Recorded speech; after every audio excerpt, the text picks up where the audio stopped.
Hello guys, welcome back to another video. Today I've got for you this absolutely gorgeous Vauxhall Astra, and as always I'm going to do a quick walk around just so you can see the condition of the car, and then we're going to jump inside and I'm going to show you all the interior features and gizmos and gadgets and everything that this car comes with. So, like I said, this is a Vauxhall Astra, but it's not a regular Astra. This is the GTC version, so it's the sporty one. SRI Cdti with the start-stop technology. It is obviously a coupe or coupe, whichever way you want to say it. It has a 2-liter diesel engine that puts out 162 brake horsepower. So, yeah, like I said, it's not your regular Vauxhall Astra. This is the GTC version, so it's rapid. It was first registered on the 30th of November 2015, and it's got a valid MOT until the 22nd of May 2026. Annual road tax is only £165, and the insurance group is 20E, which is quite low on the insurance bracket, which basically means it's not going to break the bank to insure this thing. CO2 output is 124 grams per kilometer, and in terms of fuel economy, this car absolutely shines. You can get 50 miles per gallon around town, 68 miles per gallon on a motorway run, with a combined fuel economy of 60 miles per gallon. It's got a top speed of 131 miles per hour, and it has a 0 to 60 time of 8.9 seconds. So, like I said, it's quick. It's got only 2 previous owners. It's got a really good service history. I've just had it serviced as well. Plus, like I said, it comes with 12 months MOT. So the car is all ready to go. It drives absolutely beautiful. Like I said, there's no issues with it whatsoever mechanical-wise. Aesthetic-wise, it looks beautiful. The only thing I would like to point out is it's probably had a little bit of a scrape, a little bit of a scratch just there, which has been touched up with a different shade of white, apparently. But yeah, I mean, you can see this if you get really close to it, and it's nothing major, so it's barely noticeable. But once you take a couple of steps back, it just blends in. Obviously, now the fact that you know it's there, you're going to constantly keep looking at that spot, so you're going to see it. But probably the first time I walked around it, you've completely missed it. So that's what I mean. Or show this video to somebody else that hasn't seen it yet and tell them if they notice anything about the car the first walk around that I do. They'll probably say no, but because you now know it's there, you're constantly going to look at that. But trust me, you can barely notice it.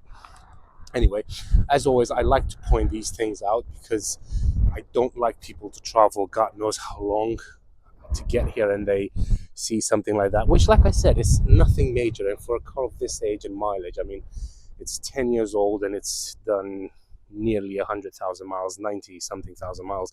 I mean, you would expect it to have a few little dings here and there, but besides that, the car is absolutely beautiful. There's no other dents or scratches or anything like that. But let me just show you how the interior looks like, because the interior is mint. It is perfect. Like, honestly, I couldn't see anything wrong with it. There's no, actually, let me just start with the door and then we're going to work our way in. So firstly, what I do like to point out is that they've used like really nice soft touch materials. They've used nice little leather here. It's very nice and soft. So pretty much all the places that you touch are nice and soft.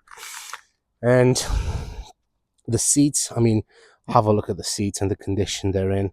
They are like new, like, you know, it just feels like nobody has ever even sat in them. And not to mention the rear ones. I mean, the rear ones, I don't think whoever owned this car even knew they had rear seats because they are literally brand spanking new. Like, I don't understand. You do have ISOFIX points on the rear seats as well. Obviously, you do have your seat belts and stuff. It's probably more a 2-seater than a 3. I mean, you can probably squeeze 3 people in there, but I mean, would you want to do that though?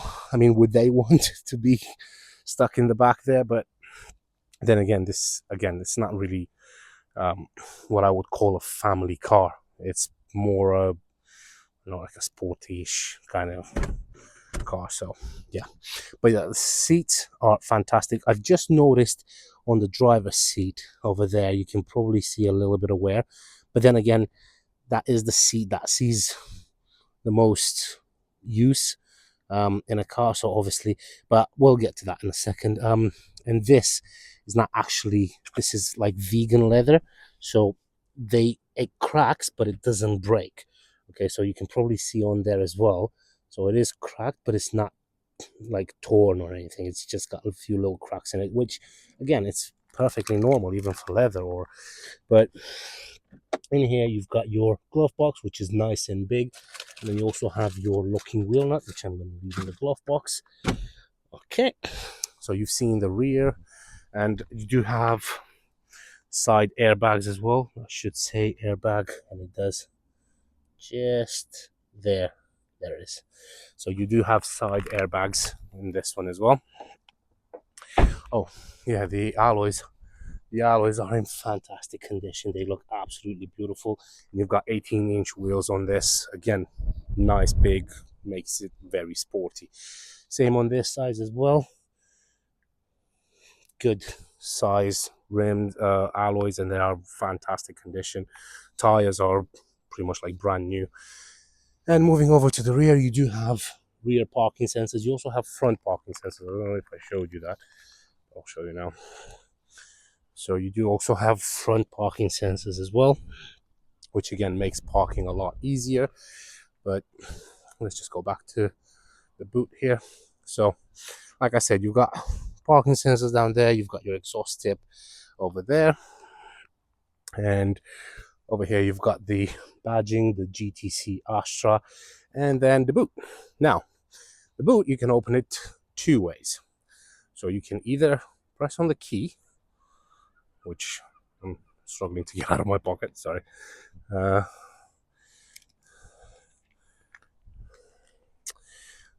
Right, here we go, finally. So, boot, you can either open it from the key, press the button, and then the boot just pops open, like that, or you can make a bet with your friends and get them to open the boot without the key, because there is a way to open it. And I know you probably think that it's a button in here somewhere. No, it's not. No, it's not. I'll give you 5 seconds to think. Where do you think the unlocking latch is? You got it? No? Right. Let me tell you, because it's really strange. I mean, I don't know why Vauxhall this. Don't get me wrong, it's cool. It's really nice, because whoever doesn't know how to open this boot, they won't open it. But I think it's a bit more complicated than it should. Like, if you look at the badge, right, nothing out of the ordinary, just normal. That just, it moves a little bit there. And the reason it moves a little bit there is because you have to keep your finger pressed on that for a second. Come on. Oh, there we go. Right. And it just pops open, just like that. So, yeah, you gotta press on that griffin, or whatever it's called. Press on there, and then it just pops open.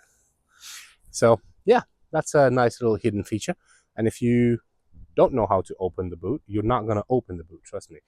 I think there was another car, I think it was a Peugeot 508, which had something very similar to this, but it was very smartly. So the Peugeot 508, I don't know why I'm talking about a Peugeot 508, but anyway. So imagine this GTC is actually 508, right? So the button to actually open the boot was inside the 0, inside the O. So 50, it had the actual O in here, and then inside of that, that was the button to open the boot. And if nobody would have told you, trust me, you wouldn't have guessed, because it was like very hard to figure out. But yeah, nice little quirky things. Cool. So boot, you've got your parcel shelf, which is nice because it keeps all your valuables hidden away from prying eyes, which is great.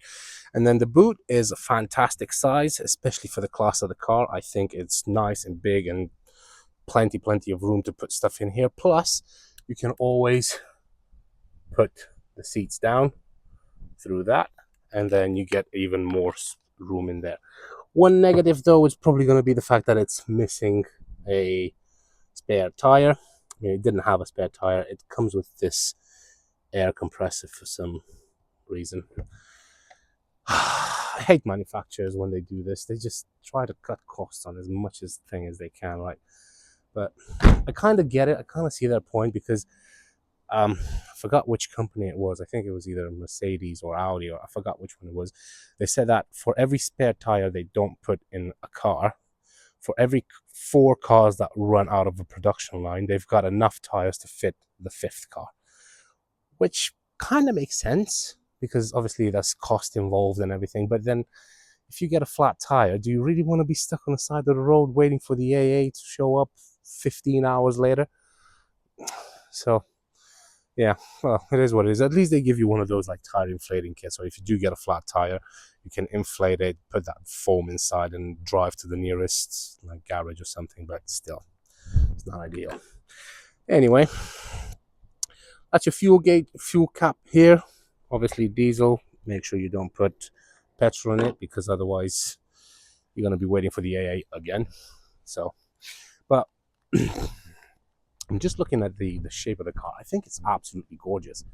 It looks, again, it's probably a personal opinion, but it looks beautiful. It's a coupe or coupe, whichever one, like I said, whichever way you want to say it. I like to say coupe. So it's a coupe. It's got that swooping rear like lines going down there as well. So it's very, very cool. I mean, I really, really love the design of this car. Right, let's have a quick look at the front. Oh, another thing I really like is how wide the door opens. I mean, look at that. And the door is absolutely huge, like it's ginormous. So getting in and out of the car is so easy.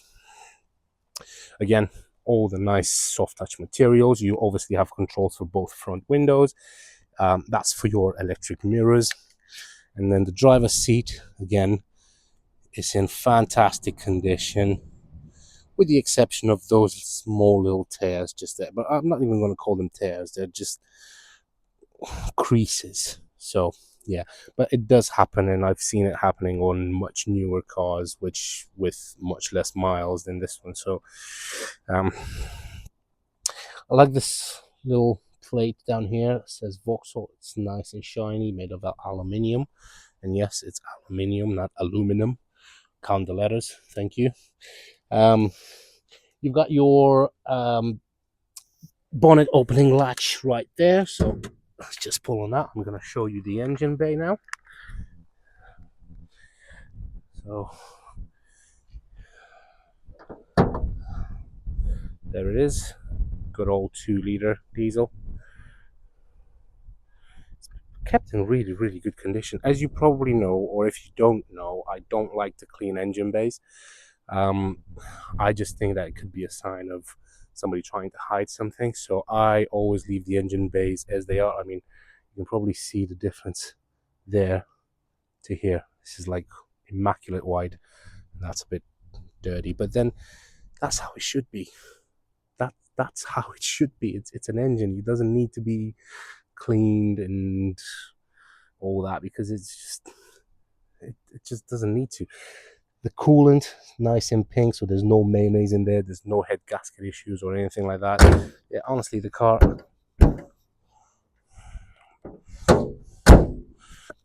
just got a bad habit of always putting it down slowly. Right, let's jump inside the car. Let me grab the key and let's jump inside the car.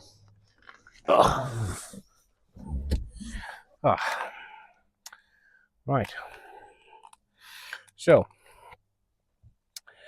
let's start over from the right, and we're going to move our way towards the steering wheel and the dashboard and the center console and so on.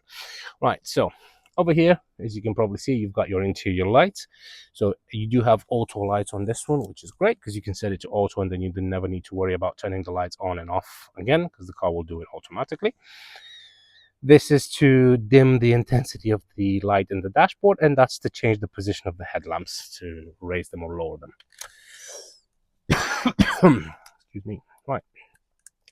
Let's pop the key in the ignition, put on the clutch. All the lights come on as they should. Car starts straight away, no issues at all. And then all the lights will go off just like that. Right, so steering wheel, nice and chunky. It does have perforated leather here as well, and it is leather wrapped, and it's nicely stitched here as well. So again, it just feels much more durable than those little rubbery plasticky ones that just feel like they disintegrate in your hands. You obviously have a multifunction steering wheel. So you've got your cruise control speed limiter over here. That's to set, to resume, and to cancel it. And then over here, you've got to answer a phone call, reject the phone call. That's for your volume up and down, and that's to change the radio stations. Over here, you've got your indicators as well as the menu. So you can navigate through different options in there. You just twist this, and you can probably see it's navigating through different options. Or you can press the menu button, and it goes through different options again. Over there, you've got your wiper stalk. And then in here, you've got your main dashboard. So you've got your rev counter over there. You've got your water temperature, your fuel gauge, and your speedometer over there. Plus, you also have a digital speedometer in the middle there, which helps you out. Currently, it's got enough fuel for 118 miles. And the car's only covered 97,598 miles. So, like I said, just under 100,000 miles. There's like, what, 2,500 miles left. Moving over to the center console, you've got your main radio up there, which obviously works absolutely fine. I'm not going to leave it on because I don't want YouTube to strike my video. That's to lock and unlock the car. That's for your hazard lights. Eco button, that's for your start stop. So if you're driving the car, you put it in neutral when you stop at a traffic light and you take your foot off the clutch, the engine is going to die completely. It's going to shut itself off. And then as soon as you put the foot on the clutch to put it into first gear to pull away, then the engine is going to start, and that'll give you plenty of time to continue your journey. That's your traction control button there. That's your radio band, CD, auxiliary phone. These are for your preset buttons. Again, you've probably seen that is your volume and your parking sensors over here.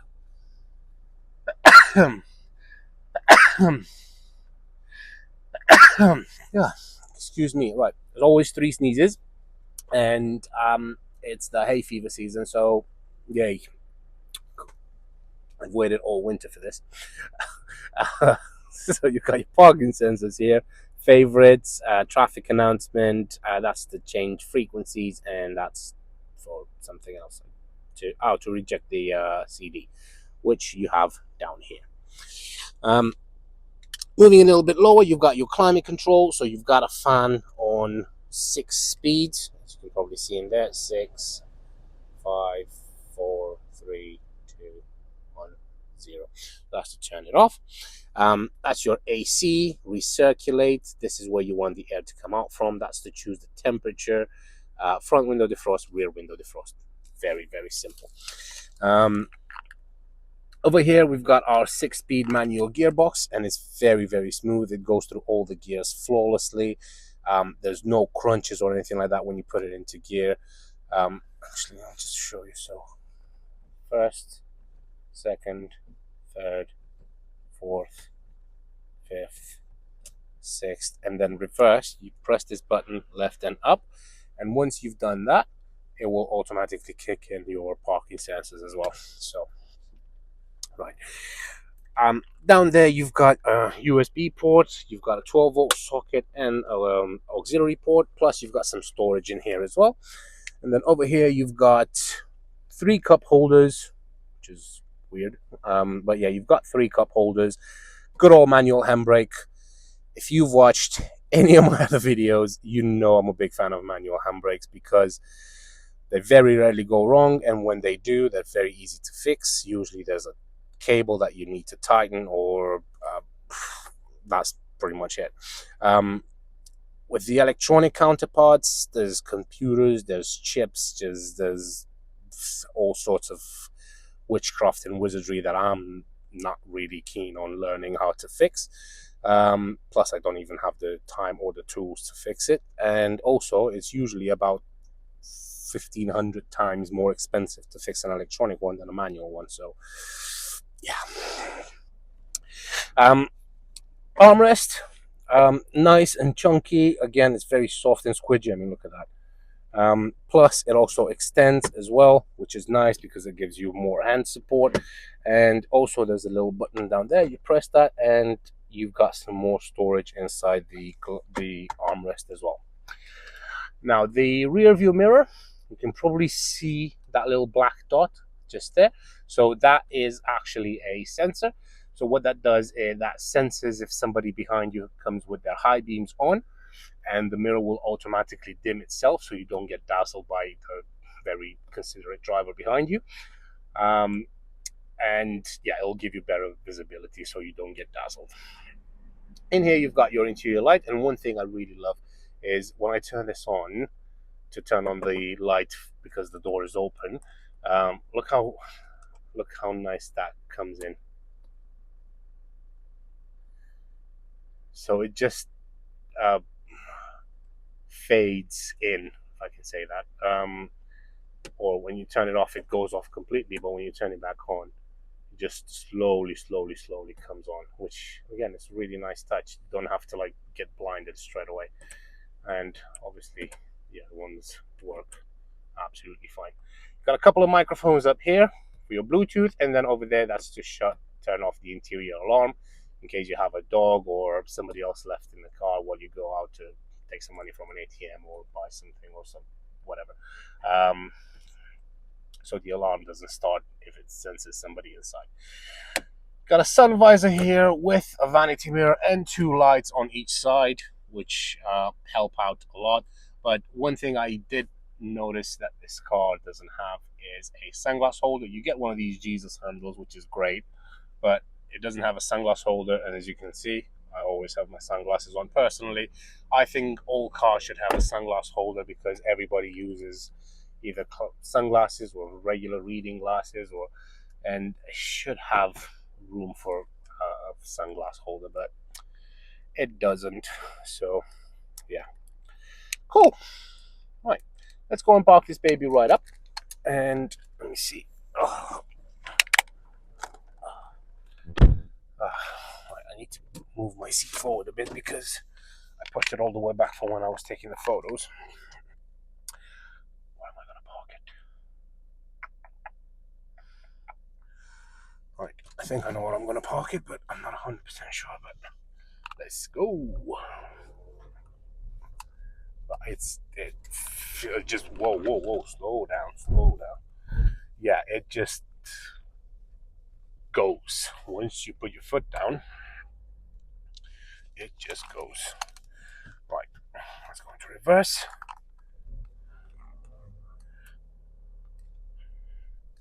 And I'm gonna park it right here next to my Skoda Superb. Yes, it's Skoda, not Skoda. And you can probably hear the parking sensors kicking in. You can see them in there as well. So they are visual as well. Shows you how close you are getting to whatever you're reversing towards. And that's it. Right. Cool. So, as always, if you're interested, don't hesitate to contact me. You can find me on 01684 355 032, or you can email me at vindemotos@gmail.com, or you can go into our website, which is www.vindemotos.co.uk. Any other questions, queries, burning issues, anything like that, leave them in the comments. I'll do my best to get back to you. And once again, thank you very much for sticking all the way to the end. I really appreciate it. If you are here, then I salute you because you've got probably more patience than I do. But yeah, thank you very much, and hopefully I will see you soon. Take care.